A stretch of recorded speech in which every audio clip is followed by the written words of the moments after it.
I guess pare-pareho kami lahat excited. Para kami ngayong nag-uumpisa lahat. Definitely sa kaso ko, it's my honor to be doing a film again. I'm so excited po. And kasama ko pa, of course, Jel! Kasama ko pa si Jel. And first time namin ni Binibining Joyce Bernal.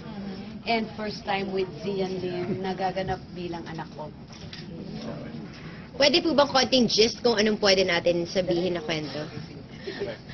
Mamamatay si Ate B. Joke lang. Ano po, tungkol po to sa mga... yun yung usually pamatay dun sa kwento. Tungkol to sa mga relasyon nasira. Tapos ngayon bubuuin. Pero hindi po siya ganun kaseryoso. Kasi po, gusto lang natin, light lang. Pero may mga times na iiyak din po. Iiyak. Pero yun, light drama, pag nag-drama, seryoso yung drama, pero yung characters, very interesting, very lively, very makaka-relate yung mga tao, mga characters. Kasi malamang isa yun sa mga nakahalubilo nyo na sa ABS. At saka mga nakasama nyo na, pwedeng kayo rin. Yun. So something na hindi nyo pa nagawa ko?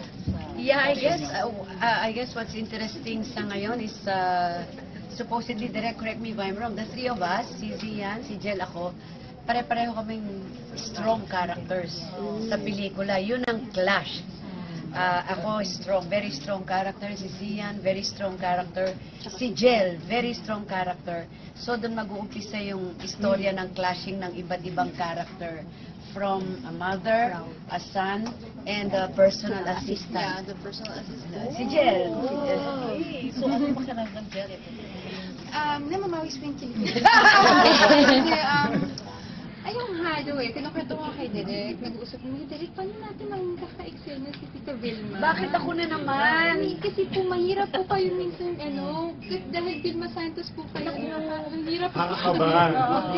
Hindi. Saka bukod siya pa po ang nanay ng boyfriend ko. Doon ka kabahan! Sabi nga namin, paano po, hindi ako maka-ate, manood ka nila kasi lahat kami sobrang starstruck kay Tita Vilma. Diba?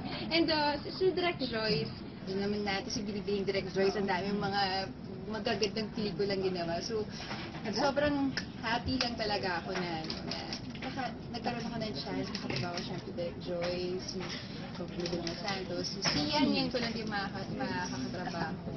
So mapapadala si Luis sa set? Ang liit ng mga mami, doon ka pa. Hindi ko alam kung busy rin. Pero meron ako anak sa set. Nandito naman po. Pero meron ako anak sa set, si Zian. Hindi naman nagkakalayo kamukha, di ba? Yan, hindi ka ba na-pressure kasi award-winning actresses sa mga makakatrabaho mo? Oo naman, syempre isang karangalan na makasama ko si Miss Vilma. And si Miss Angel Oxin, di ba? Nax naman. Pero I'm more than the pressure. I feel very blessed and excited. Ako si Direct Joyce din makakasama ko for the second time. And yung dynamics namin, yun ang excited ako dahil I wonder how it's gonna feel the very first day ng shooting namin, syempre. Paano namin i-handle yung iba't ibang characters namin.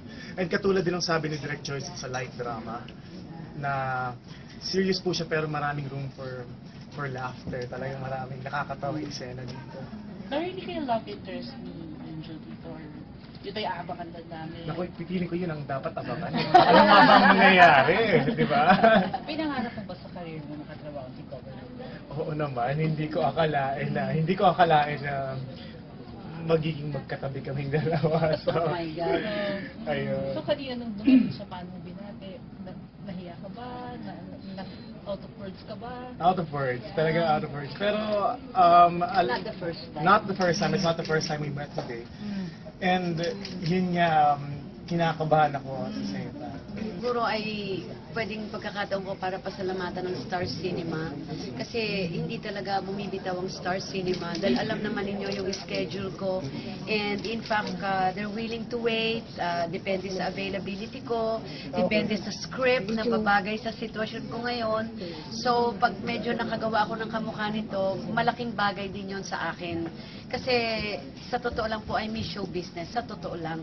So sa project na to excited na naman ako dahil whether you like it or lahat yung puso ko talaga nasa acting. But it's also very fulfilling to be a public official or public servant. But I miss this kind of life. Yung excitement ko nakikita nyo. And then, again, Star Cinema, maraming salamat. Especially with this something different na istorya. Again, with Angel, si Jel pa, with first time with Binibining Joyce Bernal, first time with Zian, and I'm sure first time with other casts. And then, gusto ko pa yung character na gagampanan ko. So, it's something different. Iba naman, doon kesa sa last movie na ginawa ko. So, yun ang nakaka-excite sa akin to do the film. The way things are going, mukhang magkakaroon kami ng isang magandang pelikula pong i-offer sa inyo. Kasi, nandito po yung excitement sa aming lahat. And then, first time na with Zian, with Binibining Joyce Bernal, again, for a long time with Angel, and the characters, excited kami lahat. It's different. You will see a different Vilma, a different Angel, tama, direct? And then a different Zian. Iba. And then characters na nagka-clash. Yeah, anak po ako ni Governor Vilma, and pare-pareho po kaming, kumbaga, yung pinangahawakan namin is malalakas yung characters namin dito. So, doon po, very proud po yung mga characters namin dito. So, doon po makikita yung tension. Eh, matagal na po kami hindi nakikita ng nanay ko. So, dito po magkakaroon po ng parang, paano nga yung dynamics ng mga characters namin, kung paano mag-evolve towards the latter part. Basta isang very mayaman na mayaman, and very authoritative, mayabang. Yun lang.